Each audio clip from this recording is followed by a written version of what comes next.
মৃত্যুর 3 দিন আগে মৃত ব্যক্তির মধ্যে 3টি আলামত প্রকাশ পায়। মানুষ যখন পৃথিবী ছেড়ে দুনিয়া থেকে চলে যাবে, কবরের যাত্রী হয়ে যাবে, চিরস্থায়ী জায়গাতে চলে যাবে, দুনিয়ার মায়া ত্যাগ করে, ওই মুহূর্তে মানুষের ভিতরে 3টি সিম্পটম লক্ষ্য করা যায়। 1 নম্বরে হলো খাবার দাবার বন্ধ হয়ে যায়, পরিবর্তন হয়ে যায়।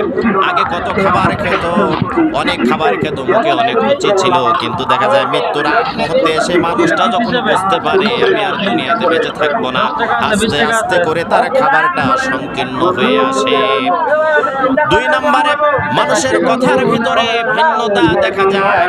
আগে জুড়ে কথা বলতো, দাপট দিয়ে কথা বলতো, অহংকার দিয়ে কথা বলতো, অহংকারের সাথে কথা বলতো, কিন্তু মানুষটা দেখছে দুনিয়ার মায়া ত্যাগ করে চলে যাব, মানুষের কথার ভয়েসটা আস্তে আস্তে নরমাল হতে শুরু করে, এমনটা বলতে থাকে।